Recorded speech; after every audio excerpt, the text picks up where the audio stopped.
Hi there. In this tutorial I'm going to show a very simple technique for simulating the idea of soap bubbles. But before I get into that, I'll just talk a little bit about bubbles in Blender. So let's start by creating a simple UV sphere, and we'll stick with the default number of segments and rings, but we'll press Ctrl 2 to add a subdivision surface and set it to smooth shading. So I've just gone to orthographic view so we can see what we're doing. I'm going to add a simple lamp, which will be a sun lamp, put a bit of an angle on it, rotate it on the Z, and we'll move our sphere to the center of the view and scale it up a bit. Lastly, I'm just going to put a simple sky texture background. So if we go to rendered view now, obviously we've got just a straightforward sphere. So I'm going to call the node editor up and we'll start putting some nodes on. Just come over to material and say new. This is all for cycles, of course. And here's our basic material. So I'm going to remove that, the diffuse node, and add a glossy shader. We'll set that to my preferred method. And I'm also going to add a transparent shader. And finally, I'm going to add a mix shader. Now, theoretically, this should be an add shader, but later on, I'm going to want to control how this works. So the output of the mix shader goes to the material surface, the glossy goes to the top of the mix shader, and the transparent to the bottom. Make sure the transparent's full white, and then we're ready to move on. Now at the moment it's a sphere, it's a shiny sphere with some translucence to it, because you can see reflections down here, but obviously the roughness is a bit too high. Now you can obviously set that to 0, and that's possibly a bit too much. I found the roughness is about 0.008 or somewhere around right. You'll also want to set your sun, if you want it to be like a real sun, to a size of something like 0.01. So that's nice fine size now. So immediately we can see it looks like a sphere. There's an element of translucence to it, although it's hard to tell with this background, but it doesn't really look like a bubble. And the reason for that is, while it's a partially transparent sphere, because we've got it at 50%, it is a solid sphere, so it's like a solid glass globe. If I turn this mix shader up and down, you can see it slowly goes invisible and then completely reflective there. So it'll stay at 50% for now. So to address that, we need to talk about normals. So normals are the direction in which the face is pointing. So if I bring up the right-hand menu then, and we scroll down, come to edit mode, and under here, under mesh display, you can see there's some little boxes. And the one we're interested in today is the one called display face normals as lines. And now you can see we get these little cyan lines.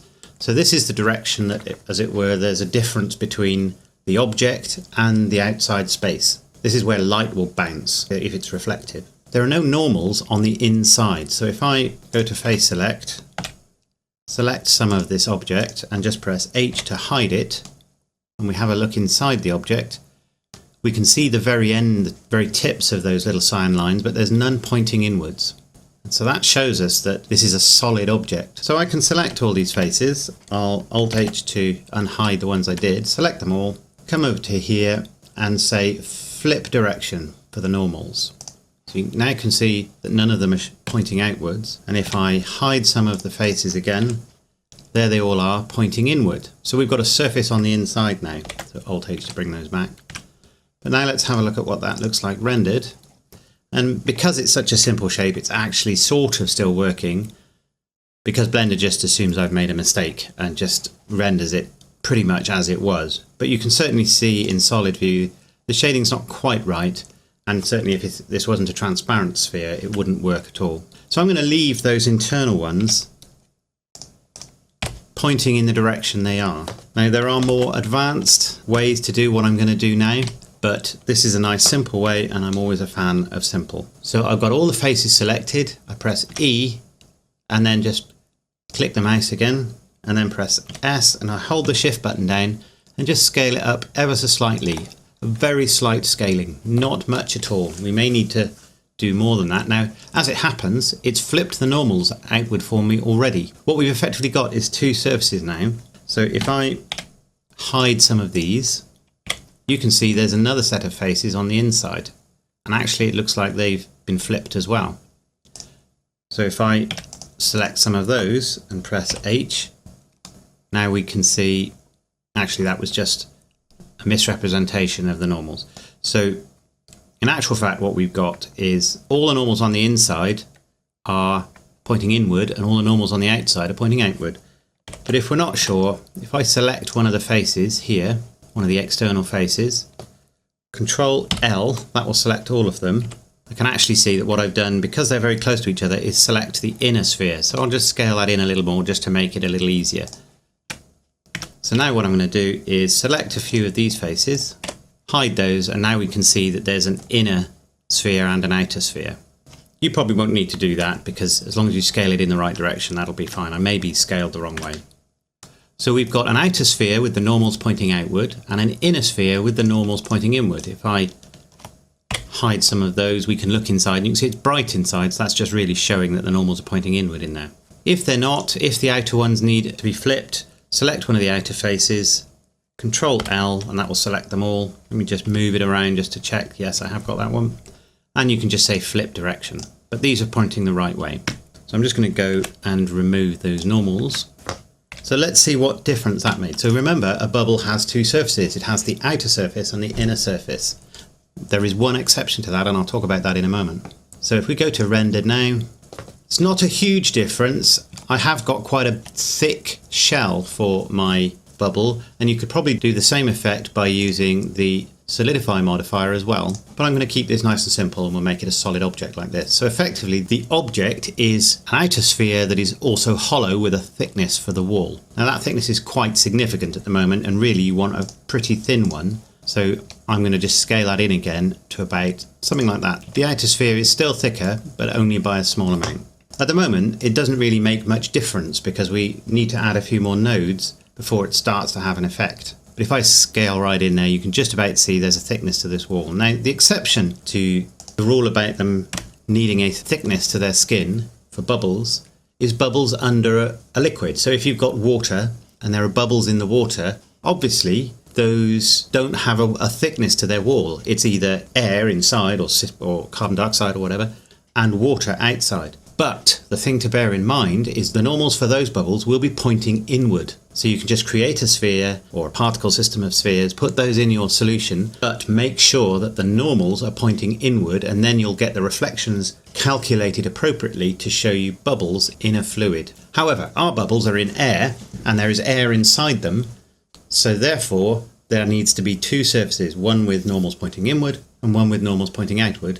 And obviously some kind of thickness between the two, however thin those bubble walls might be. So we now need to do something a little more with the walls of our bubble. So there it is, and what we first of all need to do is understand that reflections aren't quite as simple as they seem. And what I mean by that is the angle at which light bounces off something affects how much of that light is reflected. Now you get that to a certain extent with the default glossy shader, but we need to add another shader just to give us more control. So I'm going to add another input node, which is a layer weight node. We'll put that here. I'm going to take the Fresnel output and put that into the factor of the mix shader, and then I'm going to set it to about 0.99. I found that to be quite a good value.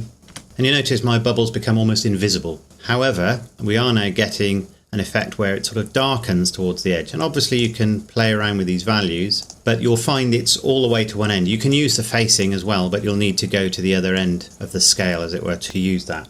One of the things I did think about was applying some noise into this to give you the sort of rainbow effects that you get with, I guess, a kind of soap slick moving around on the surface of the bubble, but I'm going to stick with just a simple bubble effect for now. So we'll go with 0.99 for now. I'm going to add another node, which is a color mix node. And we're going to set that to color, and we'll set the top side to just white at the moment and put that into the color input of our glossy. So you now see our bubbles pretty much disappeared. You can just about see the reflections, and you may not be able to see it, but there's just a hint of the bubble there. If I go to here where the sky is a bit more visible, you can just about make out the surface of the bubble there. And sometimes bubbles are almost invisible. However, we obviously want something more interesting for this bubble. So I'm going to add another node, which is a color ramp, and I'm going to put that into the lower node on this color mix node. I'm going to set the color mix all the way up to 1. I'm going to just swap these over because I found having black at this end and white at this end seemed to work the best for me. And then I'm going to add some more nodes, some more points as it were, within here. So this top one I'm going to set to Nice bright red. I guess you should, if you want any degree of accuracy, respect the order of colours in a rainbow. So the next one I'm going to set to yellow. Then we're going to go to green, then obviously blue, and then a sort of purple violet sort of colour. And I pulled these endpoints in slightly just to increase their effect. And already we've currently got a sort of greenish hue to our bubble, but that's not quite what we're looking for yet. And change this to B-spline, so we've got a nice smooth progression from one colour to the next. Now I'm going to take a copy of this layer weight node, and I'm going to take the facing output and drop that in there. I used a blend value of about 0.7, and suddenly we've got an effect which you may recognise, which is that of a bubble. Now it can be a little tricky to see because obviously bubbles aren't easy to see other than when the light is just in the right direction, but effectively what we've now got is a kind of rainbow coming in from the edge. If I perhaps take away effectively most of the transparency or all of the transparency, this is now what this node setup here is doing. It's creating a rainbow that shifts from the outer edge to the inner edge, and we can obviously move around the colours as we want to. So I'll put that Fresnel back in there. So you can see that's a much more extreme bubble there, that's way too much. And 0.95, it's a sort of stylized bubble, but I found it's more like 0.99 was getting closer to what you would expect of a real bubble. And that's the end of this very short tutorial. So don't forget that this is all about the direction that your normal's facing. For a bubble in air which has air inside it and air outside it, it needs two surfaces. The way that I've shown you is that you have effectively two surfaces for the sphere, the inner surface and the outer surface. The inner surface has to have its normals pointing inward, and the outer surface, the normals pointing outward. And then we just use a layer weight node which basically recognizes the direction light's bouncing to effectively project this rainbow that we create with the color ramp onto the color of our sphere. And if we want to make it less colorful, we can obviously turn this to the left or all the way up to the right. The layer weight node here just controls overall the intensity of the color, and any more than about 0.99 is getting more stylized rather than realistic, but that may be what you want. For bubbles under water or under a transparent fluid, don't forget you don't need a surface thickness because you've got, as it were, solid or liquid material on one side of the surface of the bubble, and on the other you have a gas like air or CO2. So therefore the normals should just point inwards and just have one surface for a bubble under water. So I hope you enjoyed that, and thanks a lot. So I hope you found that interesting. If you did, let me know. If you enjoy these tutorials, don't forget to click like and subscribe. I also have a Facebook page and a Twitter account, and I now have a Patreon page as well, and I'll provide links to all of those in the description below. So I'll see you in the next tutorial. Thanks a lot.